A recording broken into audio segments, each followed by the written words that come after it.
जगज्जालपालं खचत्कण्ठमालं शरच्चन्द्रबालं महादैत्यकालम्।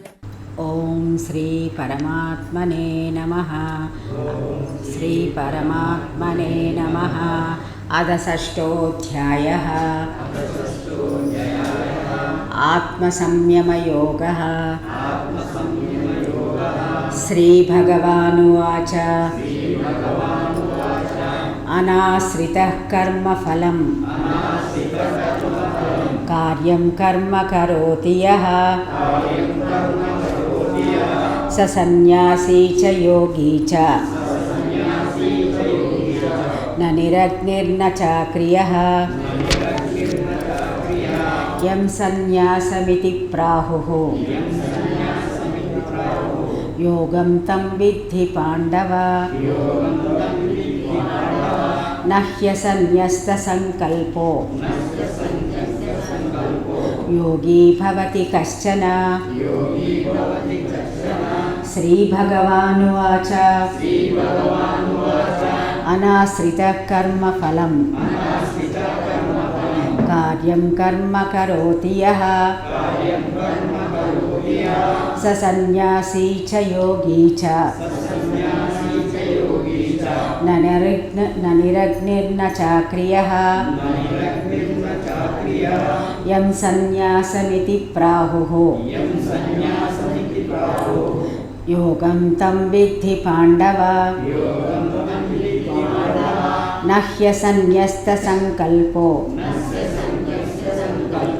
योगी भवति कश्चन। श्रीभगवानुवाच अनाश्रितः कर्मफलं कार्यं कर्म करोति यः स सन्न्यासी च योगी च न निरग्निर्न चाक्रियः यं सन्न्यासमिति प्राहुः योगं तं विद्धि पाण्डव न ह्यसन्न्यस्तसङ्कल्पो योगी भवति कश्चन।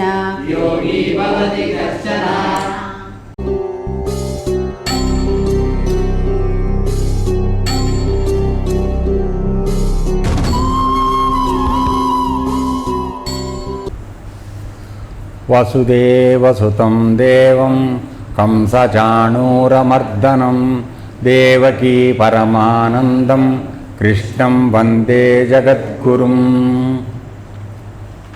ఈరోజు భగవద్గీతలో 6వ అధ్యాయం ప్రారంభమవుతోంది. ఇంకొక ముఖ్య విశేషం ఏమిటంటే ఈ అధ్యాయం ప్రారంభం గురుగారి స్వగ్రామైనటువంటి మగ్దంపురంలో ప్రారంభోత్సవం జరుగుతోంది. మగ్దంపురం గ్రామ వాస్తవ్యులు కూడా కొంతమంది రావడం చాలా ముదావహం. సో ఆ విధంగా మనం ఒక సదుద్దేశంతో ఈ భగవద్గీతను గురించినటువంటి అవగాహన తెలుసుకోవడానికి ప్రయత్నం చేద్దాం. మొట్టమొదటిగా ఈ అధ్యాయం యొక్క పేరు ఆత్మ సంయమ యోగం అనగా దీన్ని ధ్యాన యోగం అని కూడా మనం అనవచ్చు. ఎందుకంటే కిందటి అధ్యాయం కర్మ సన్యాస యోగం అనేటువంటి అధ్యాయాన్ని మనం చూసినప్పుడు ఆ అధ్యాయం ప్రారంభంలో అర్జునుడు 2 రకాలైనటువంటి ప్రశ్నలను కృష్ణుడికి సంధించాడు. ఎందుకంటే అంతకుముందు ఉన్నటువంటి 3-4 అధ్యాయాలలో కొంతకాలం నీవు నిష్కామ కర్మ అనుష్ఠానం చెయ్యాలి అనేటువంటిది చెబుతూ వస్తూ దాని కర్మయోగాన్ని ప్రతిపాదిస్తూ అది చాలా మంచిది, ఏ మానవుడు కూడా కర్మ చేయకుండా ఉండలేని పరిస్థితి కాబట్టి, అంటే కర్మ యొక్క నిర్వచనం ఎంత సూక్ష్మమైందంటే మనం ఒక కను రెప్ప కొట్టుకుంటే కూడా అది కర్మ కింద పరిగణించాల్సి వస్తుంది. మన మనస్సులో ఒక సంకల్పం వికల్పం కలిగినా కూడా దాన్ని కూడా కర్మగా పరిగణించవలసి వస్తుంది. అటువంటి సూక్ష్మమైనటువంటి నిర్వచనం కలిగినటువంటి కర్మ చెయ్యకుండా ఏ మానవుడు ఉండేటువంటి అవకాశం లేదు కనుక కర్మని నిర్వహించాలి, ఇందులో అనుమానం లేదు. అయితే ఈ నిర్వహించబడేటువంటి కర్మని నీవు నా కొరకు, అంటే ఇది చేస్తే నాకు ఇది కావాలి, ఇది చేస్తే నాకు ఇది అవ్వాలి, నేను నా భార్య కోసం, నా పిల్లల కోసం, నా ప్రాపర్టీ కోసం నేను ఇవన్నీ చేస్తూ ఉంటాను అని ఎప్పుడైతే చేస్తూ వెడుతున్నావో అటువంటి చేసేటువంటి కర్మల వలన కలిగేటువంటి పాప పుణ్యములు ఏవైతే ఉన్నాయో, మనం అన్నీ మంచి పనులే చేస్తామని నమ్మకం లేదు కదండి. సో అందువలన అటువంటి చేసేటువంటి కర్మల వల్ల కలిగేటువంటి పాప పుణ్యములు అవి మనని బంధిస్తాయి. ఎక్కడికి బంధిస్తాయి అంటే మళ్ళీ వచ్చే జన్మకి మళ్ళీ ఇవన్నీ కూడా మన వెనకాల వచ్చే అవకాశం ఉంది. ఎందుకంటే భగవంతుడు మనం చేసినటువంటి పాప పుణ్యాలని, ఏ జన్మలో చేసిన వాటిని, అవి మిగిలిపోయిన వాటిని తీసుకెళ్ళి మళ్ళీ మనకి నెక్స్ట్ జన్మకి క్యారీ ఫార్వర్డ్ చేస్తాడు. ఆయన దగ్గర చాలా సూపర్ కంప్యూటర్ ఉంది. సో ఎవరు మిస్ అయ్యే అవకాశం లేదు. అందువలన కర్మ చెయ్యడం తప్పనప్పుడు నువ్వు అత్యంత గొప్పదైనటువంటి 84 లక్షల జన్మల తర్వాత వచ్చినటువంటి మానవ జన్మకు వచ్చిన తరువాత నీకు ఏ పని చేస్తే మంచిది చెడ్డది అనేటువంటి ఒక విచక్షణా జ్ఞానాన్ని నీకు ఇవ్వబడిన తర్వాత తెలిసి తప్పులు ఎందుకు చేస్తావు నువ్వు? కాబట్టి ఆ కర్మ యొక్క ఫలాన్ని ఆశించకుండా నిష్కామంగా కర్మ చెయ్యి. ఆ విధంగా చేస్తే దాన్ని పరమ ఉత్కృష్టమైనటువంటి మంచిదైనటువంటి కర్మయోగంగా పేర్కొనబడుతోంది అని చెప్పాడు కొంతకాలం అర్జునుడికి. కాబట్టి ఇక్కడ ఏంటి, అర్జునుడికి ఎందుకు చెప్పవలసి వచ్చింది ఈ మాట అంటే, అతను నేను యుద్ధం చేసి తాతని, తండ్రుల్ని, పినతండ్రుల్ని, మత్తల్ని, మామల్ని అందరిని చంపుకుంటూ వెళ్ళిపోతున్నాను, దీనివల్ల నాకు పాపం అయిపోతోంది, ఇటువంటి కర్మ నేను చెయ్యను అని చెప్పు కదా అతను బాణాలు కింద బారేసి కూర్చున్నాడు రథంలో.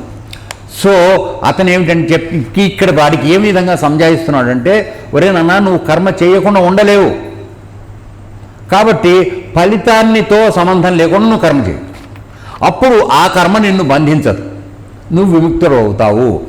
కాబట్టి యుద్ధంలో నేను బాణం వేసి చంపేస్తే చంపిన పాపం వస్తుందా అని నువ్వు అనుకోవాల్సిన అవసరంలా. ఎందుకని అంటే దానికి కూడా రీజన్ చెప్పారు. ఏ విధంగా అంటే, కొత్త వాళ్ళు ఉన్నారని కాస్త వివరంగా వెళ్తున్నాను. సో ఎందుకు చెప్పాల్సి వచ్చింది ఆ కారణం అంటే, యుద్ధం చేయడం తప్పనప్పుడు తను కొంతమందిని చంపాల్సి వస్తుంది. అయితే తను ఒక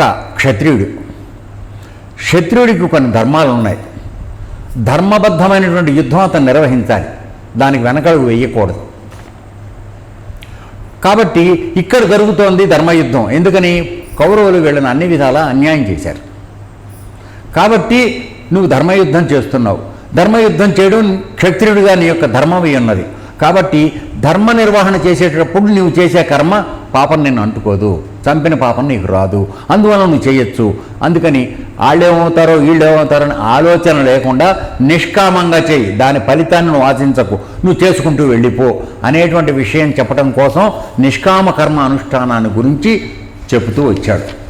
తర్వాత కొంత స్థలం అంటే కొంత స్థాయి దాటిన తర్వాత ఏం చేశాడంటే, ఆ కర్మ చేసినటువంటి ఫలాన్ని త్యజించమని చెప్పాడు. అంటే వదిలేసేయి. ముందు మనం ఆశతో చేస్తాం కదండి, ఆశతో చేసినప్పుడు ఒక ఫలం ఆశిస్తాం, రావచ్చు రాకపోవచ్చు. వస్తేనేమో మన యొక్క ప్రజ్ఞ వల్ల గొప్పతనం వల్ల వచ్చిందని మనం సంతోషపడుతూ ఉంటాం, కర్తృత్వ భావం అంటారు దాన్ని. అవలేదనుకోండి, వాడెవడో పక్కోడు జరుగుతాడు కనుక అవలేదని వాడి మీద కోపం తెచ్చుకుంటూ ఉంటాం, దాన్ని క్రోధము అంటారు. సో ఇది కామము, అది క్రోధము. సో ఈ రెండూ లేకుండా నువ్వు నిష్కామంగా ఆచరించినప్పుడు ఆ కర్మఫలాన్ని వదిలేస్తే గనక నీవు కర్మ సన్యాసివిగా అవుతావు అని, కర్మ సన్యాసం అనే కొత్త మాటని అక్కడ ఆయన ప్రయోగించాడు.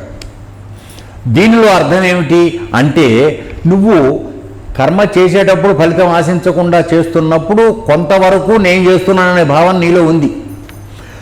ప్రయత్నపూర్వకంగా కొద్ది కాలం పాటు ఈ ఫలాన్ని వదిలేసుకుంటూ నాకు సంబంధం లేదు, ఇది నా విద్యుక్త ధర్మం, ఫలంతో నాకు సంబంధం లేదు, కాబట్టి నేను పరమాత్మ యొక్క మంచి కోసం కానీ ప్రీతి కోసం కానీ, లేక నా పక్కన ఉన్నటువంటి ప్రాణుల యొక్క అంటే ఇతర ప్రాణుల యొక్క హితము కొరకు కానీ, లేక ఒక ధర్మాన్ని రక్షించడానికి కానీ నేను ఏ కర్మ నిర్వహించినప్పటికీ అది యజ్ఞముగా రూపాంతరం చెందుతుంది, అటువంటి కర్మ నన్ను బంధించదు అనేటువంటి విషయాన్ని తెలుసుకున్నప్పుడు అతని ద్వారా నిర్వహించబడుతున్నటువంటి అట్టి నిష్కామ కర్మలు ఏవైతే ఉన్నాయో అవి కర్మ సన్యాస, కర్మఫల త్యాగం జరుగుతోంది. కాబట్టి జ్ఞాన మార్గంలోకి అతను వెడుతున్నాడు.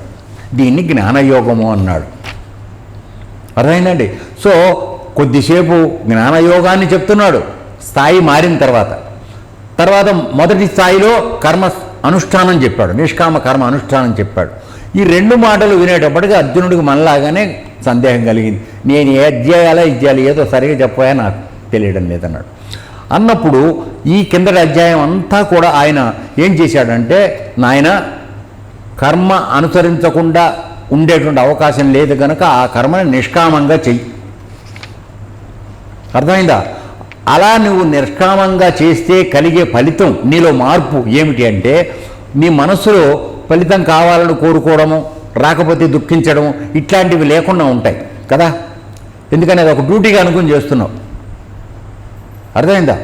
సో ఆ విధంగా చేసేటప్పటికి నిన్ను అంటుకోవటం లేదు కాబట్టి నువ్వు కొంతకాలానికి నిర్వికారంగా మారతావు. అంటే నీలో ఏ విధమైనటువంటి రాగద్వేషములు, అది ఫలితం కావాలని కోరుకోవటం, రాకపోతే ద్వేషించడం, ఇటువంటివి లేకుండా, కామక్రోధాలు రాగద్వేషాలు లేకుండా, ద్వంద్వాలు లేకుండా నువ్వు ఒక స్థితికి వస్తావు. ఆ విధంగా వచ్చిన తర్వాత నువ్వు జ్ఞానానికి పొందడానికి అర్హుడవుతావు. సో ఆ విధంగా నువ్వు ధ్యాన పద్ధతిలోకి వస్తావు. ప్రథమ స్థాయిలో నీవు ఎల్లప్పుడూ నిష్కామంగా కర్మ చేసుకుంటూ వెళ్ళు, జ్ఞానంతో నీకు సంబంధం లేదు. అప్పుడు ఈ స్థితి దాటి నీ మనసు శుభ్రపడి మనసు పరమాత్మ వైపు మరలడానికి అది యోగ్యత సంపాదించినప్పుడు అప్పుడు కర్మఫలాన్ని విడిచిపెడితే నువ్వు దాన్ని త్యజిస్తున్నావు కనుక నువ్వు సన్యసిస్తున్నావు, కర్మని సన్యసించినట్టు అవుతుంది. అది కర్మ సన్యాసము అన్నాడు. సో కర్మ అనుష్ఠానము, నిష్కామ కర్మ అనుష్ఠానము, కర్మఫల త్యాగము రెండూ చెప్తున్నాడు. ఈ రెండిట్లోనూ అర్జునుడికి కన్ఫ్యూషన్ వచ్చి అడిగినప్పుడు అతను మొదటి స్థితిలో, ప్రాథమిక స్థాయిలో ఏ మానవుడైనా కూడా మొదటగా నిష్కామమైనటువంటి కర్మ అనుష్ఠానం చేయడం ప్రాక్టీస్ చేయాలి. ఒక్కసారిగా జ్ఞానస్థితికి వెళ్ళలేడు. ఎందుకని? మన లోపల కొన్ని వందల వేల జన్మల నుంచి పేరుకుని పోయినటువంటి గత జన్మల వాసనలు, అనగా పూర్వజన్మల్లో మిగిలిపోయిన కోరికలు ఏవైతే ఉన్నాయో అవి అత్యంత ప్రబలమైనటువంటివి, వేగవంతమైనవి కనుక అవి మనం తొందరగా మనని నిష్కామ కర్మ చేయడానికి మన ముందుకు వెళ్ళనివ్వకుండా అడ్డుపడుతూ ఉంటాయి. అటువంటి సాఫీ చేసుకునేటువంటి ప్రక్రియ పూర్తి కాకుండా నీవు ఒక్కసారిగా కర్మల్ని విడిచిపెడతానంటే ఉభయభ్రష్టత్వం అవుతుంది. దీన్ని నిష్కామంగా చేయలేవు, ఆ పాత వాసనలు నీకు తగ్గవు. అందువలన మళ్ళీ ఇంకో జన్మకు వెళ్తాం ఖాయమవుతుంది. వచ్చే జన్మ మళ్ళీ మానవ జన్మ వస్తుందో రాదో కూడా మనకు తెలియని పరిస్థితి. ఎందుకని? ఈ మానవ జన్మ తర్వాత మళ్ళీ భగవంతుడు ఇంకొక జన్మ పెట్టలేదు. ఇది అత్యంత ఉత్కృష్టమైనది. ఈ జన్మలోనే మనందరికీ 3 రకాలైనటువంటి ఆప్షన్స్ ఇచ్చాడు. నువ్వు ఏదో ఒక పెడతావో వెళ్ళు. ఒకటి, పాప పనులు చేసుకుంటూ స్వార్థం కోసం ఇతర ప్రాణులను చంపుకుంటూ జీవహింస చేసుకుంటూ నువ్వు గనక చేస్తూ వెడితే నువ్వు మళ్ళీ వెళ్ళిపోయి ఈ మానవ జన్మ నుంచి కింద పడిపోయి మళ్ళీ జంతు జన్మల్లోకి వెళ్ళిపోతావు, క్రిమికీటకాదుల్లోకి వెళ్ళిపోతావు. ఒకసారి ఆ విధంగా కిందకి జారిపోయేటట్లయితే నీవు మళ్ళీ పైకి రావాలంటే మానవ జన్మకి ఈ మధ్యలో ఉన్న ఈ జన్మలన్నీ ఎత్తుకుంటూ నువ్వు రావాలి. కాబట్టి ఎప్పటికి నువ్వు మళ్ళీ మానవ జన్మకు వస్తావో తెలియదు. తర్వాత ఈ చేసిన పాపకర్మలన్నీ అక్కడ అనుభవించాలి. అంతేగాని నువ్వు పుణ్యం చేసే అధికారం నీకు అవకాశం అక్కడ రాదు. లేదు, మానవ జన్మకు వచ్చాను, కాస్త నా జ్ఞానం తెలుసు, భగవంతుడు ఇచ్చాడు నాకు, అందువలన ఇతరులకు ఎక్కువగా అన్యాయం చేయకుండా కొంతవరకు నా కుటుంబం నడవటానికి వరకు, అంటే ఎలా చెప్పాలంటే నీది నీదే, నాది నాదే. మొదటి స్థాయిలో నీది నాదే, నాది నాదే, ఏది దొరికినా మన లోపలైతే మన పని. సో అటువంటి వాడు కింద జంతు జన్మలకు వెళ్ళిపోతాడు. రెండో స్థాయిలో వచ్చినవాడు నీది నీదేపై నాది నాదే సో అని పక్కవాడిని దోచుకోవడం తగ్గించుకుని కొంతవరకు మనిషికి పక్క వాళ్ళకి మంచి జరగడం కోసం ప్రయత్నం చేస్తూ ఎవరైతే వెళ్తున్నాడో వాడికి మళ్ళీ మానవ జన్మ ఇస్తారు. ఇది గరుడ పురాణంలో విషయం చెప్తున్నాను నేను. లేదు, అత్యంత ఉత్తమమైన పని, ప్రజల కోసమే అన్ని రకాల మంచి పనులు చేసుకుంటూ ఎవడైతే సాత్విక గుణంతో ఉంటూ వస్తున్నాడో వాడికి కొంతకాలం స్వర్గలోకం అనేటువంటి దాంట్లో అతనికి కొంతకాలం విశ్రాంతి ఇస్తారు. మళ్ళీ వెంటనే వాడు జన్మకి రావాల్సిన అవసరం లేదు. కొన్నాళ్ళు ఏసీలో మనం హాయిగా ఉండేటువంటి అవకాశం ఇస్తారు. అయినప్పటికీ అక్కడ పుణ్యం అయిపోయిన తర్వాత, దాన్ని అనుభవించిన తర్వాత మళ్ళీ నువ్వు మానవ జన్మకి రావాలి. ఇది కాకుండా అత్యంత ఉత్తమము ఉత్కృష్టమైనటువంటిది ఏదైతే ఉందో అది కైవల్య ప్రాప్తి.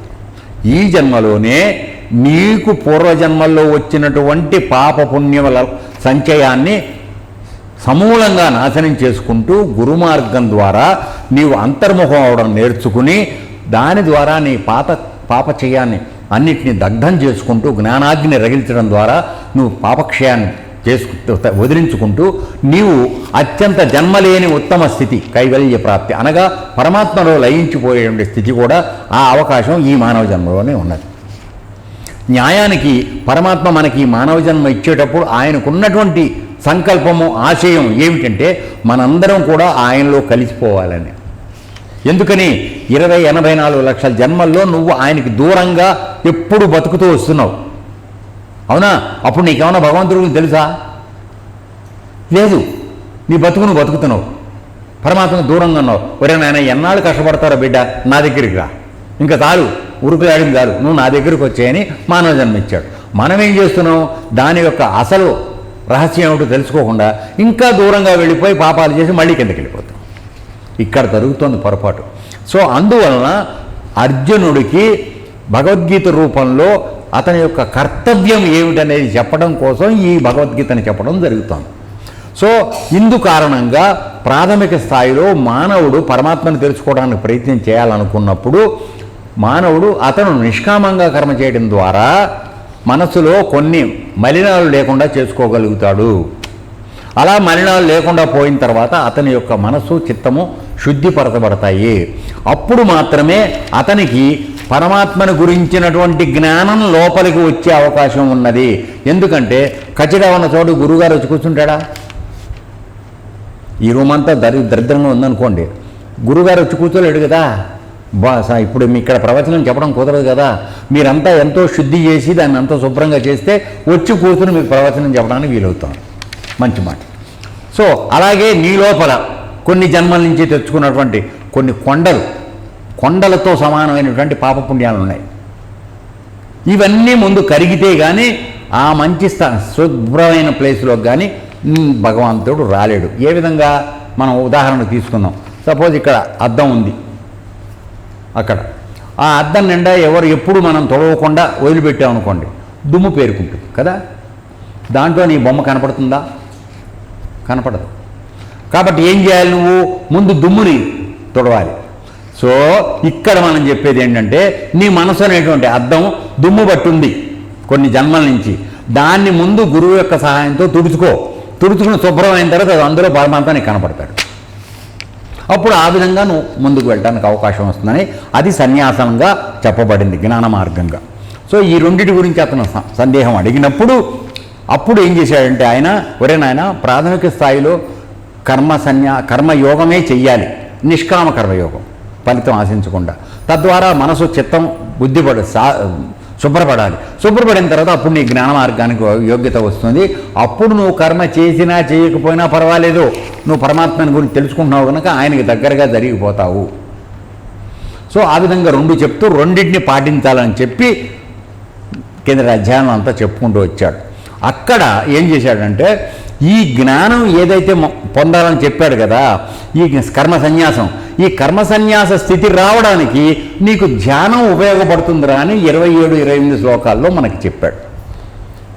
ఇక్కడ భూమధ్యంలో చూసుకుంటూ ఉండడము, ప్రాణాపానాలను సమానంగా చేసి నడపడము, ఇటువంటి కొన్ని రహస్యాలను మనకి చెప్పి ఈ విధంగా చేయొచ్చని ధ్యాన మార్గాన్ని కొద్దిగా ప్రవేశపెట్టాడు.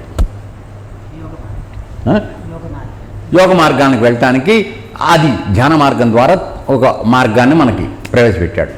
ఇప్పుడు దాన్ని కొద్దిగానే చెప్పాడు కాబట్టి ఆయన ఇంతవరకు ఎక్కువగా ప్రతిపాదించి గట్టిగా చెప్తున్నది ఏమిటి అంటే నిష్కామ కర్మానుష్ఠానము, తర్వాత కర్మఫల త్యాగం, ఈ రెండు చెప్తున్నాడు.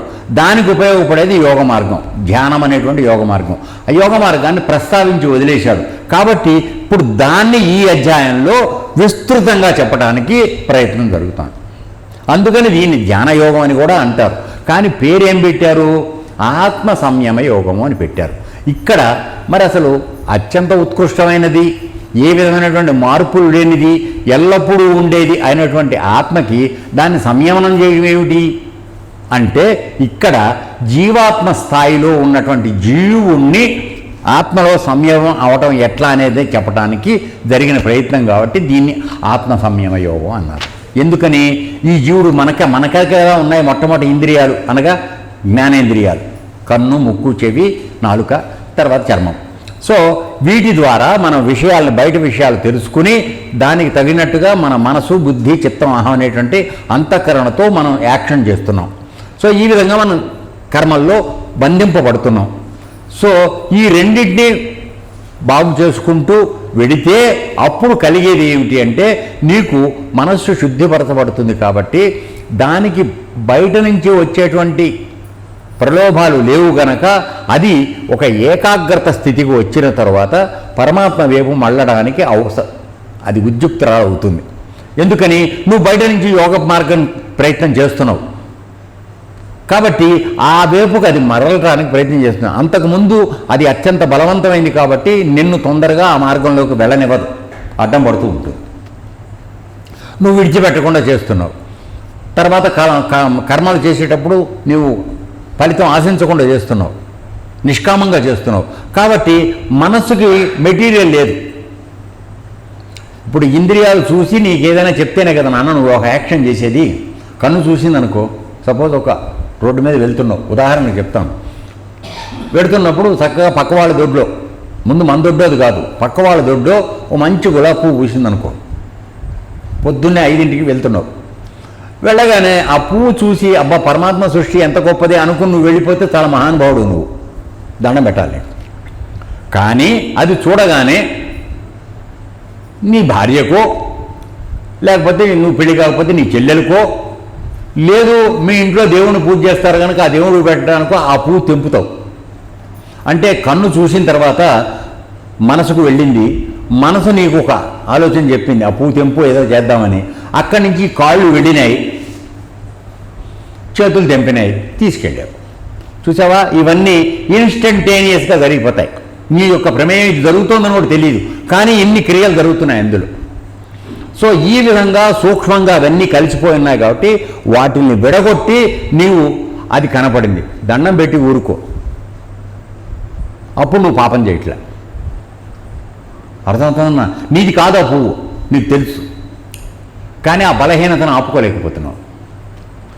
సో ఈ విధంగా మిగతా ప్రపంచంలో కూడా మనకి చెవుల ద్వారా విన్న వాటి ద్వారా పడిపోతున్నాం. నాలిక ద్వారా మంచి మసాలా వేసిన చికెన్ కూర కనపడుతుంటే నోటెమ్మటి నీళ్లు కారుతాయి, వెంటనే మనం వెళ్ళిపోతాం. సో ఈ విధంగా మనం అన్ని వేపుల ఇంద్రియాల యొక్క ప్రభావానికి లోనయ్యి మనసు వెళ్ళిపోయి చేయమంటుంది, మనం చేసేస్తున్నాం.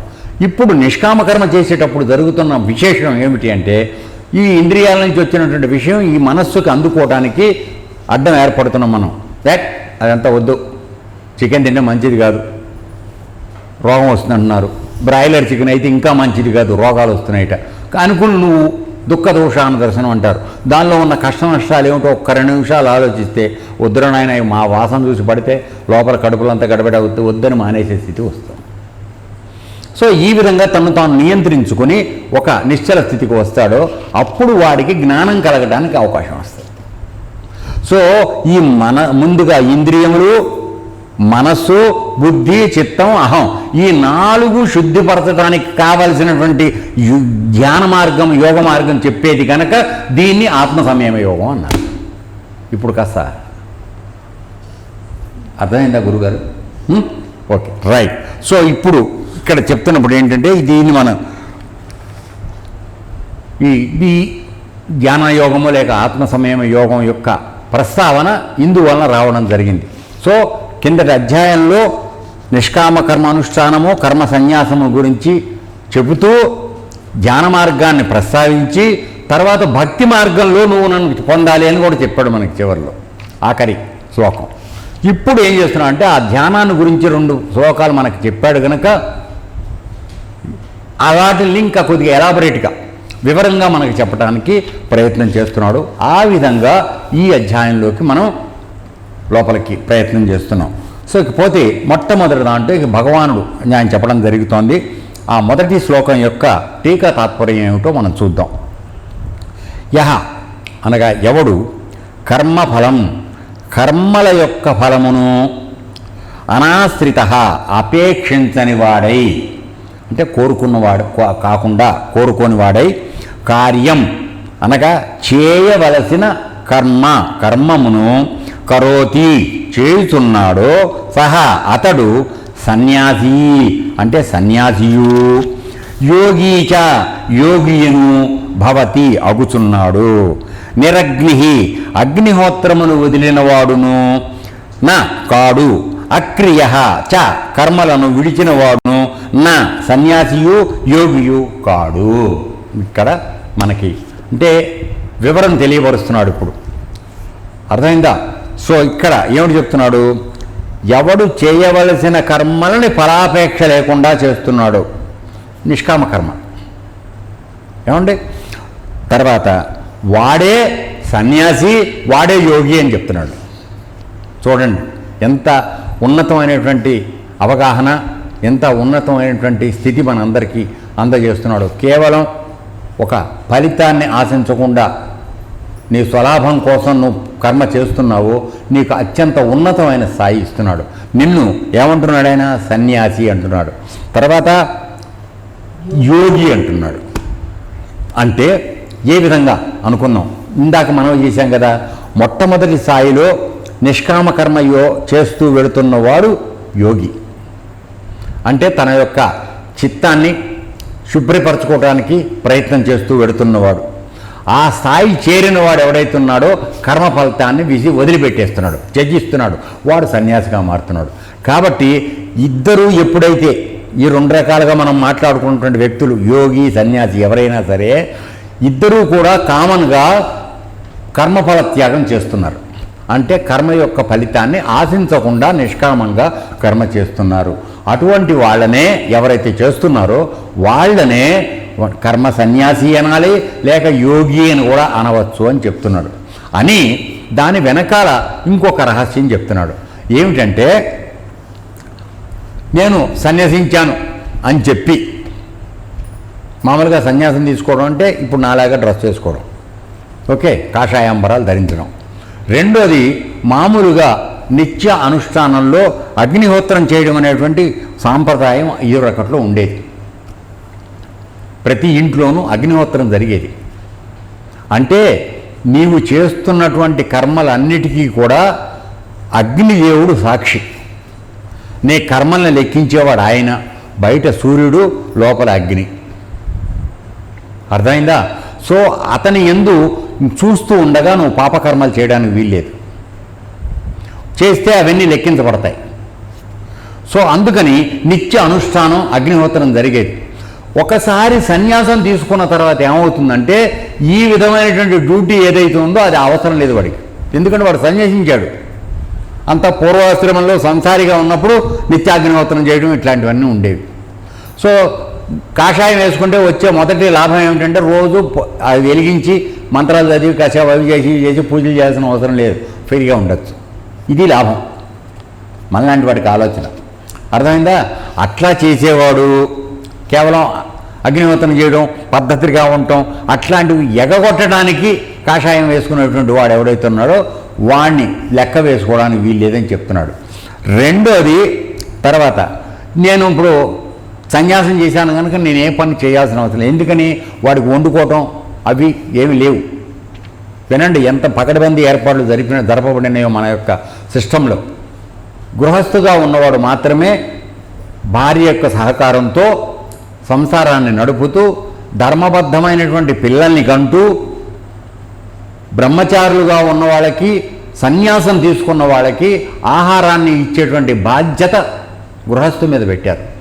వాళ్ళు వండుకునేటువంటి అధికారం వాళ్ళకి లేదు, బ్రహ్మచారులకిన్నో సన్యాసులకిన్నో. ఎందుకని అంటే వాడు 24 గంటలు పొయ్యి పెట్టుకుని వండుకోవడం మొదలెట్టేటప్పుడు కొంతసేపు అయ్యేప్పటికి వీడు వండుకోవడం రాదు, ఎవరో ఒక ఆవిడ తెచ్చుకోవాల్సి వస్తుంది.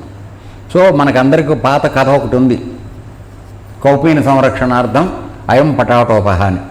అంటే ఒక సన్యాసి గారు ఉన్నట్ట, మీకు తెలిసే ఉంటుంది, అయినప్పటికీ సందర్భం వచ్చింది కనుక చెప్తున్నాను. అయితే ఆయన దగ్గర 2 గోచీలు ఉండేవి. ఒక గోచి మొలక పెట్టుకుంటే ఒక గోచి ఆరేసేవాడు. సరే, అక్కడ ఒక ఎలికి చేరింది. రోజు వెళ్ళి ఏం చేస్తుందంటే ఆ గోచికి బొక్క పెట్టడం మొదలెట్టింది, కొరికేయటం. ఇది దుంపదేగా, అదేమో దొరకదు. ఇప్పుడు ఆశ్రమంలో కొబ్బరి నూనె డబ్బాలన్నిటికీ మూతలు కొరికేసినాయి మా ఆశ్రమంలో. వెళ్ళి డబ్బాను కొరకలేదు. సో ఇట్లా అవి ఏం చేస్తుందో దానికి తెలియదు. సో అందుకని చెప్పి ఏం చేశాడంటే బాగా ఆలోచించాడు, ఈ ఎలికల బాధ వదిలించుకోవాలంటే ఒక పిల్లి ఉంటే దాన్ని ఎమ్మడిపడి చంపేస్తుంది, ఎలికలు రాకుండా ఉంటాయని ఒక పిల్లిని తెచ్చిపెట్టుకున్నాడు. పిల్లిని తెచ్చిపెట్టుకున్న తర్వాత అది ఎలికలు పరిగెడుతున్నాయి, బాగానే ఉంది, ఇది మేవ మేవ అంటుంది పాలు కావాలని. సరే అప్పుడు మనం ప్యాకెట్ పాలు ఫెసిలిటీ లేదు కనుక ఒక ఆవును పెట్టుకోవాల్సి వచ్చింది. దీనికి పాలు పోయటానికి ఆవును తీసుకొచ్చాడు. సరే ఆవును తీసుకొచ్చేప్పుడు దానికి గడ్డి వేయాలి, పేడకళ్ళు తీయాలి, తర్వాత పాలు పిండాలి, ఇవన్నీ పనులు ఉన్నాయి. ఇప్పుడు వీడు చేసుకునే యోగం కాస్త కొండెక్కింది. సో ఇది లాభం లేదని చెప్పి భార్య ఉంటే కాస్త ఆవిడ ఈ పనులన్నీ చూస్తుంది ఓపికగా అని చెప్పి భార్యను తెచ్చేసుకున్నాడు. సరే ఆ ఇద్దరు కలిసేటప్పుడు పిల్లలు పుట్టారు. ఇప్పుడు వీడి సన్యాసం పోయింది, పిల్లలను సాకడం సరిపోయింది వీడికి. ఎక్కడ ఎలికి దగ్గర మొదలైంది గోచి ఎక్కడికి వచ్చింది చూసావా. మనం ఇలా ఇరుక్కుపోతూ ఉంటాం ఈ ప్రపంచంలో. సో కౌపీనం అంటే గోచి. కౌపీన సంరక్షణార్థం అయం పటాటోప, పూర్తి పటాటోపంలో పడిపోయాను నేను, నాశనం అయిపోయాను రా భగవంతుడా అని నెత్తి పట్టుకుని ఏడిచాడు తర్వాత వాడు. సో ఆ విధంగా ఇక్కడ వీడేమిటంటే కేవలం డ్రెస్ చేసుకుంటే యజ్ఞాలు అవి చేయకుండా నిత్యాగ్నిహోత్రం చేయకుండా తప్పుతుంది, ఎక్కడికెడితే అక్కడ ఫ్రీగా ఫుడ్ తినచ్చని కాషాయం వేసుకు తిరిగేవాడు వాడిని సన్యాసానంరా, వాడిని దొంగనని అనమంటున్నాడు ఆయన. అట్లాగే నేను చేసే కర్మని సకామంగా చేస్తూ ఎవడైతే ఉంటున్నాడో వాడిని యోగి అనకండి, వాడు దొంగ.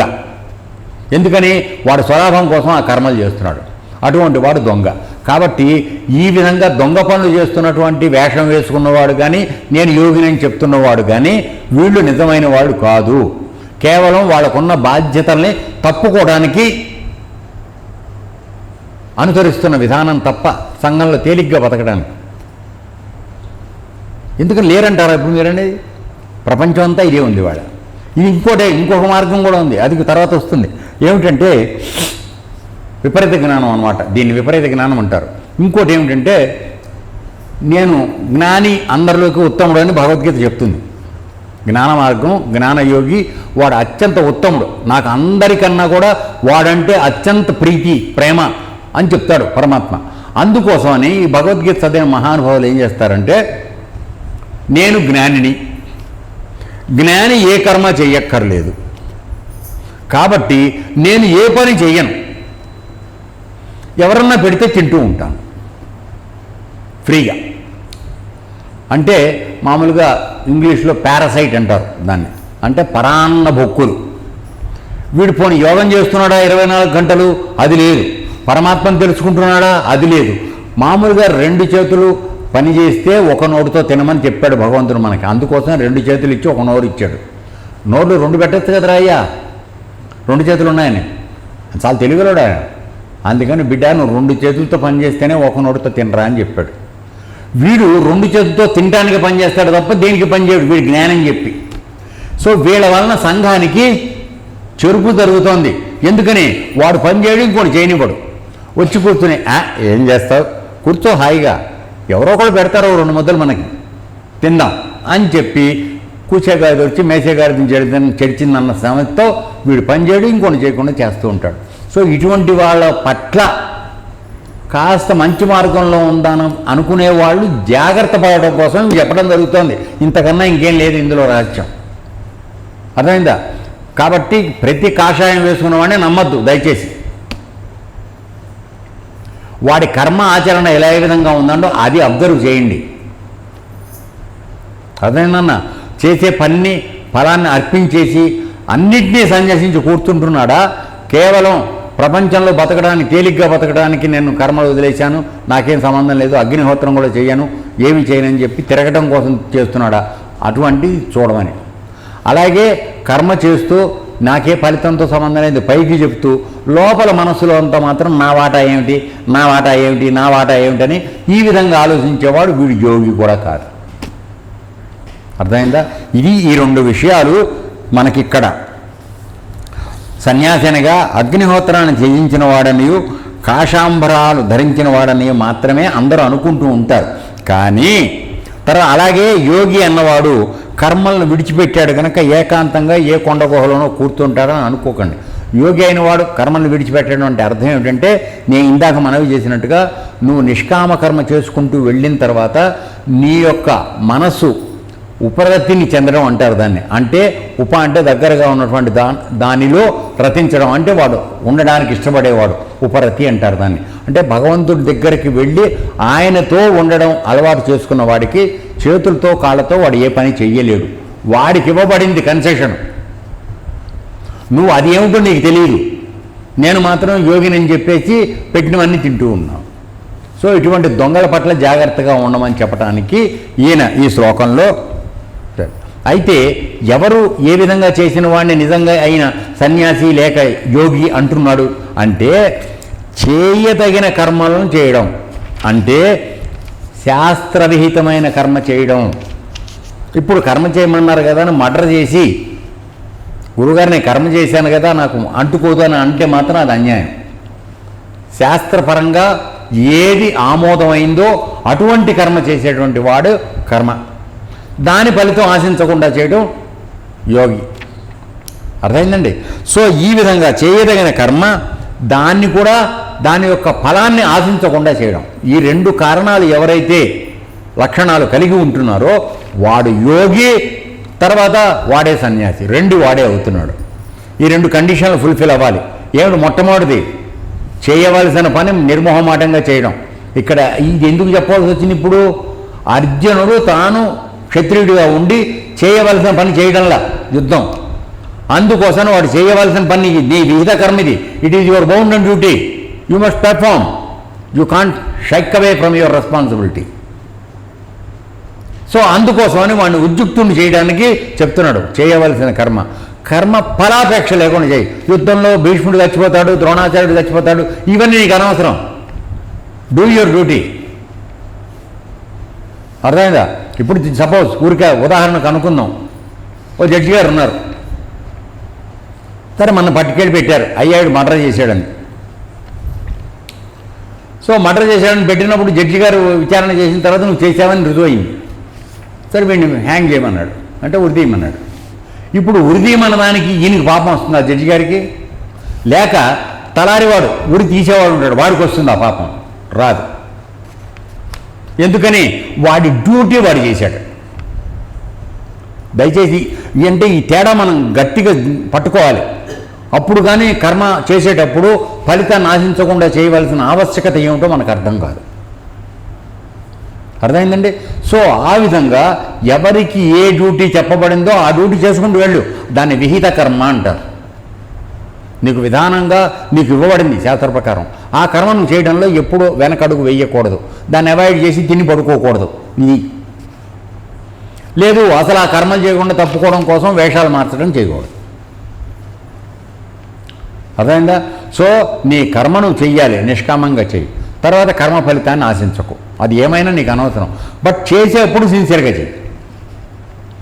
ఫలితం ఆశించద్దన్నావు కదా అని చెప్పేసి బల్ల కింద చేయి పెట్టడానికి అవకాశం లేకుండా ఊరికే చేసినట్టు నటించి ఏమీ చేయకుండా ఉండడం కాదు. నీకు ఉద్యోగం చేస్తే నెలకోసారి జీతం ఇస్తున్నారు కదండి, ప్రతిరోజు నీకు కావాలని బల్ల కింద చేపెడతానంటే ఇది ఎక్కడ న్యాయం? చాలా దుర్మార్గం ఇది. అందువల్ల నువ్వు నెల రోజులు నిష్కామంగా పనిచేస్తే నెల అయిన తర్వాత నీకు గవర్నమెంట్ జీతం ఇస్తుంది, లేదా యజమాని జీతం ఇస్తాడు. నేను రోజు పని చేస్తున్నాను కానీ రోజు బల్లకని చేపెడతాను, ఎవడో ఉపతే వాడి దగ్గర లాగుతూ ఉంటాను, ముసలోడు వచ్చినా ముత్తకోడు వచ్చినా వాడి దగ్గర ఆధార్ కార్డుకో లేదా పింఛన్ కాగితానికో నేను డబ్బులు పీక్కుంటూ ఉంటానంటే చాలా దుర్మార్గమైన ఆలోచన. సో అతను కర్మ అనుష్ఠానం చేస్తున్నాడు కానీ స్వలాభానికి చేస్తున్నాడు, అటువంటి వాడు యోగి కాడు. అర్థమైందా? సో ఈ విధంగా చెప్పుకుంటూ వచ్చాడు. కాబట్టి ఇక్కడ ఏమిటి? రెండు విషయాలు, చేయవలసిన కర్మ విహిత కర్మ, ఫలాపేక్ష లేకుండా చేయడం. ఎందుకంటే ఇక్కడ మనందరం చేయవలసిన కర్మ అని చెప్పిన చోట మళ్ళీ చెప్తున్నాను, చేయకూడని అధర్మ కార్యాలు, శాస్త్ర విరుద్ధమైన కార్యాలు మనం చేయటానికి వీల్లేదు. అది చేసే పక్షంలో నేను కర్మ చేస్తున్నాను అనుకోవడం తప్పు. అర్థమైందా? ఆ జాగ్రత్త నీకు తెలియాలి. ఆ జాగ్రత్త నీకు తెలియకపోవడం అవసరం అవకాశం లేదు నీకు, ఎందుకంటే నీకు విచక్షణ జ్ఞానం ఇచ్చాడు. ఏది తప్పు చేస్తున్నావో రైట్ చేస్తున్నావో తెలుసుకునే జ్ఞానం నీకు ఇవ్వబడింది. అదే ఒక పశువుకి తెలియదు ఆ సంగతి. నువ్వు మామూలుగా చెట్టు పెట్టావు, దాన్ని రుద్దుకుంటూ వెళ్ళిపోతుంది, దానికి తెలియదు చెట్టు పడిపోద్దన్న సంగతి. నీకు తెలుసుగా దాన్ని గుద్దుకుంటూ ఎట్టు వెళ్ళిపోతావు. అట్లా గుద్దుకుంటూ అది పడదోసుకుని వెళ్ళిపోతూ ఉంటే ఏమవుతుంది, ఆ వెళ్ళిపోయిన పశువుకి నీకు తేడా ఉండదు. అర్థమైందా? సో ఈ విధంగా జాగ్రత్తగా ఉండాలని చేయమని చెప్తున్నాడు అన్నమాట. సో ఈ విధంగా చేయవలసిన పనిని కర్తవ్యపరాయణత్వంతో నిష్కామంగా చేయడమే అత్యంత ఉన్నతమైనటువంటి ఆచరణ, మానవుడు ఆచరించవలసినది అని మొదటి శ్లోకంలో చెప్తున్నాడు. ఇట్లా ఎవరైతే చేస్తున్నాడో వాడు గృహస్థుడైనా కూడా సన్యాసి అని చెప్తున్నాడు. అర్థమైందా? ప్రతివాడు సన్యాసి అయిపోయే చేయకుండా మానేయడం అది చేయక్కర్లా. గృహస్థుగా ఉన్నవాడు కూడా తన యొక్క కుటుంబ బాధ్యతని ధర్మబద్ధంగా ఎవరు నిర్వహించుకుంటూ వెడుతున్నాడో అన్యాయం చేయకుండా వాడు కూడా సన్యాసి కింద లెక్క వేయబడుతున్నాడు. ఎందుకని?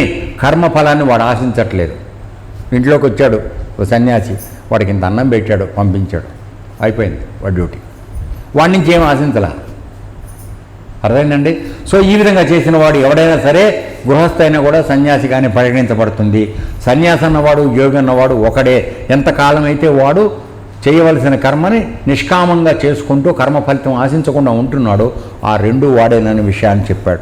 చెప్పిన తర్వాత మళ్ళీ ఈ విధంగా ఆచరించేటువంటి వాళ్ళ ద్వారా ఆచరించబడుతున్నటువంటి సన్యాసము యోగము కూడా రెండు ఒకటే. అంటే దాన్ని చేస్తున్నవాడు ఒకడే, చేసే విధాలకు కూడా అవి రెండు కూడా ఒక ఫలితాన్నే ఇస్తాయి అని చెప్పి మనకు ఇంతకుముందు అధ్యాయంలో చెప్పడం జరిగింది. ఎందుకంటే నిష్కామకర్మ అనుష్ఠానం చేసినా కలిగే ఫలితం మోక్షం. అలాగే జ్ఞాన మార్గంగా కర్మాన్ని పరమాత్మ పరంగా చేసి దాన్ని వదిలేస్తూ ఆ జ్ఞానంలో వెళ్ళిపోతున్న వాడు కూడా పొందేది మోక్షమే. కాబట్టి ఇద్దరు కూడా మోక్షాన్ని పొందుతున్నారు. రెండు భిన్నమైన మార్గాల్లో వెళ్తున్నా all roads lead to Rome. So మనమందరం చేరేది అక్కడికే అని చెప్పి అటువంటి వాడు ఎలాంటి వాడో ఇందాక చెప్పిన తర్వాత వాళ్ళు అనుసరిస్తున్నటువంటి విధానం ఏదైతే ఉందో అవి కూడా రెండు ఒకటిగానే అవుతాయని ఇప్పుడు రెండో శ్లోకంలో మనకి చెప్తున్నాడు. చూద్దాం, దీనికి ముందు టీకా తాత్పర్యం చూద్దాం. పాండవ, ఓ అర్జున, యం దేనిని సన్యాసం ఇతి సన్యాసమని ప్రాహు చెప్పుదురో తం దానిని యోగం ఇది దానినే యోగమని కూడా విద్ధి తెలుసుకొనుము. హి ఎలా అనగా అసన్యస్త సంకల్ప ఫలాపేక్ష కామక్రోధాది రూప సంకల్పమును వదలని వాడు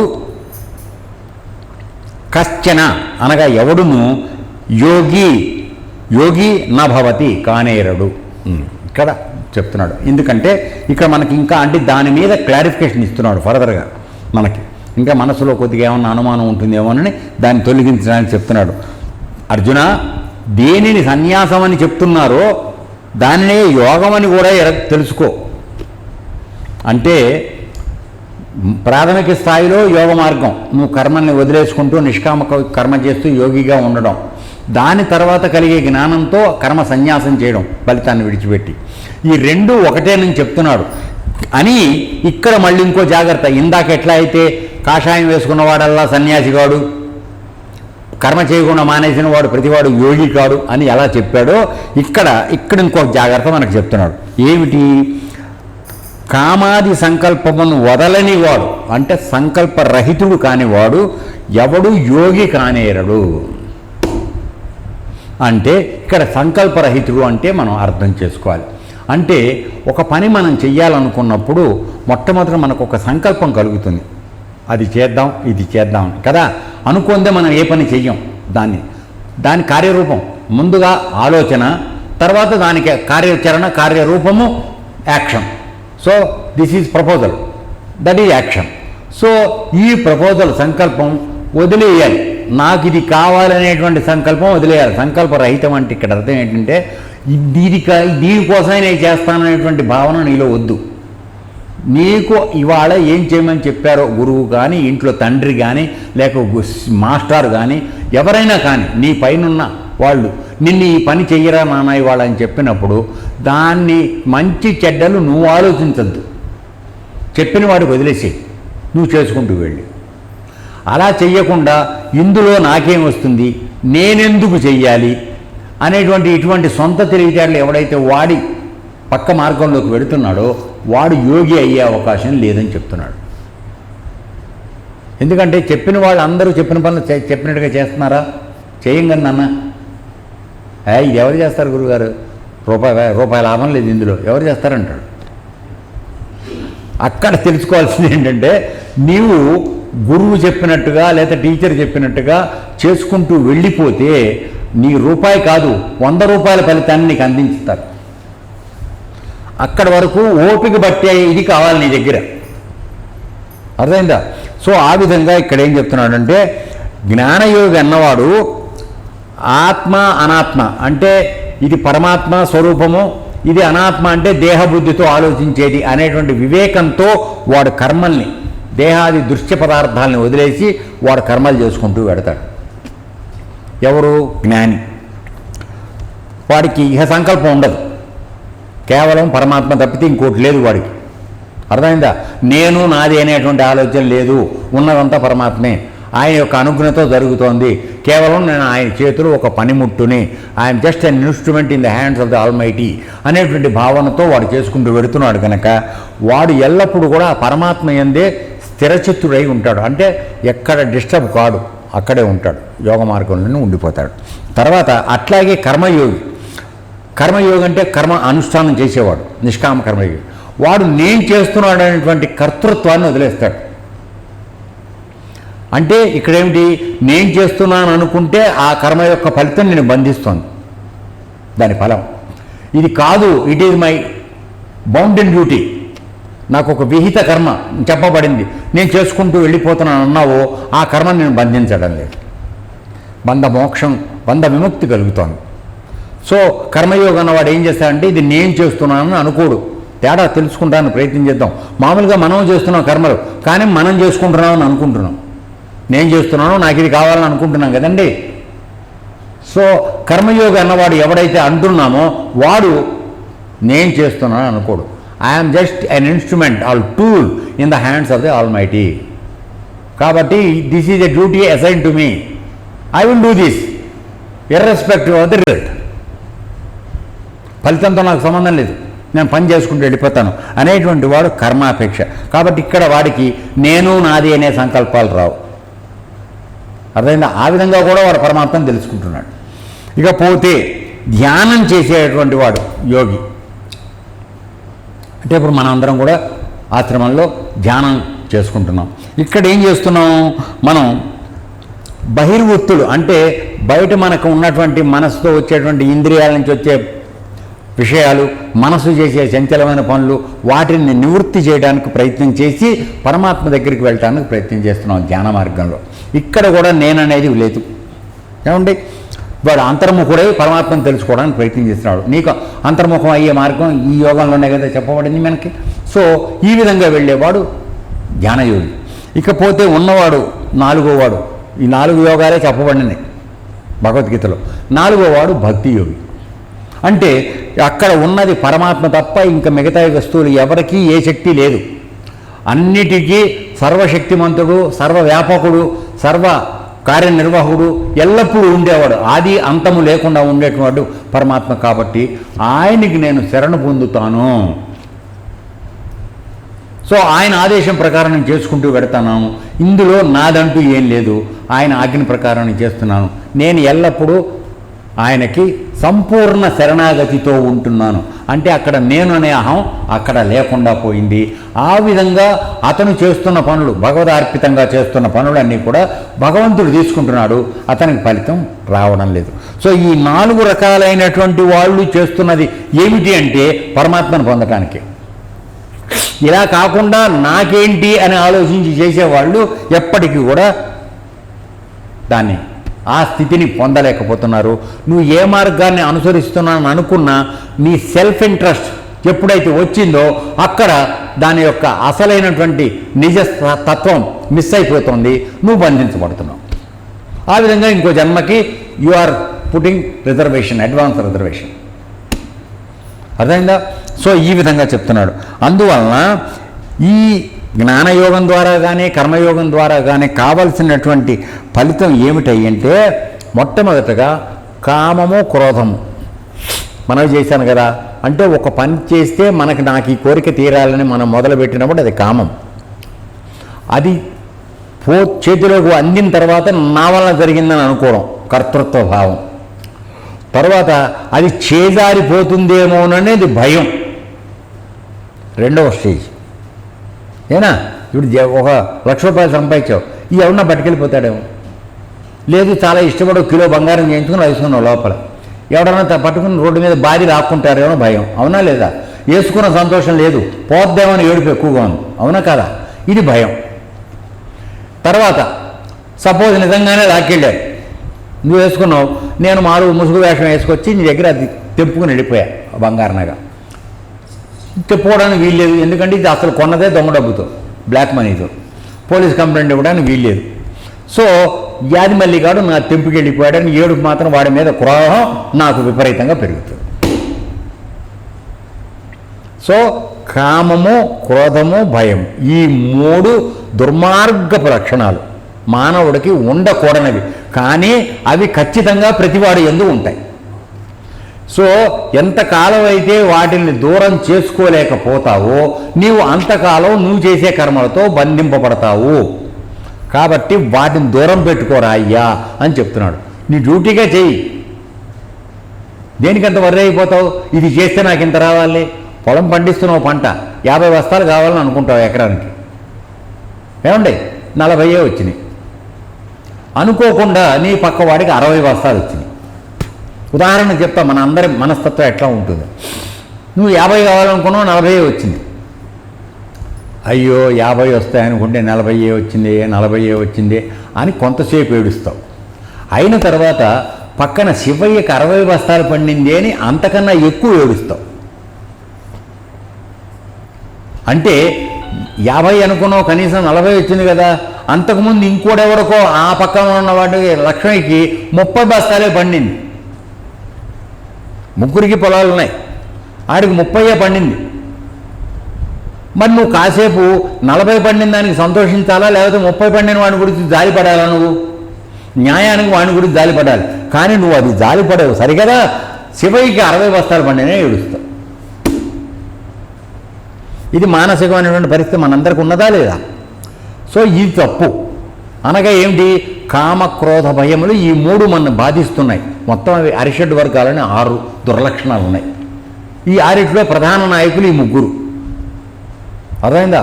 వీటిని నువ్వు లొంగదీస్తే ఆ మిగతా 3 ఆటోమేటిక్గా దోవలోకి వస్తాయి. అర్థమైందా? లీడర్ని పట్టుకుంటే కింద గ్యాంగ్ ఆటోమేటిక్గా సరెండర్ అయిపోతుంది కదరా. సో ఆ విధంగా అన్నిటి ఎందుకు జాగ్రత్తగా ఉండమని చెప్పి, బాబు ఎవరైనా సరే జ్ఞానయోగ మార్గంలో వచ్చేవాడు కానీ కర్మ మార్గంలో వచ్చేవాడు కానీ ఎవడైనా సరే ప్రపంచంలో కనబడుతున్న వాడిని వెనకాల పరిగెత్తడం మానేస్తేనే మీరు పొందగలరు. కనపడిందల్లా కావాలని కోరుకుంటే మీరు ఎప్పటికీ భగవద్గీతలో ఆశించిన విధంగా మనం మారలేము అనే విషయాన్ని చెప్తున్నాడు. కాబట్టి సంకల్ప త్యాగం లేక కర్మలు మాత్రం చేయించి, అంటే సంకల్ప త్యాగం లేకుండా తర్వాత కర్మల్ని మాత్రం వదిలేశాను అని చెప్పి సన్యాసిగానో యోగిగానో చలామణి అవుదాన్ని ప్రయత్నం చేయడం వల్ల ఏ విధమైనటువంటి ఉపయోగం లేదనేటువంటి చెప్తున్నాడు. మిగతా విషయాలు రేపు సూత్రం. ఏత సర్వం కృష్ణార్పణమస్తు.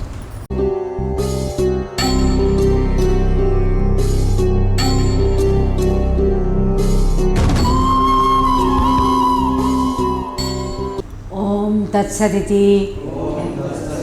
శ్రీమద్భగవద్గీతాసు ఉపనిషత్సు బ్రహ్మ విద్యాయాం యోగశాస్త్రే శ్రీకృష్ణార్జున సంవాదే ఆత్మసంయమ యోగో నామ షష్ఠోధ్యాయః. ఓం శాంతి శాంతి శాంతి.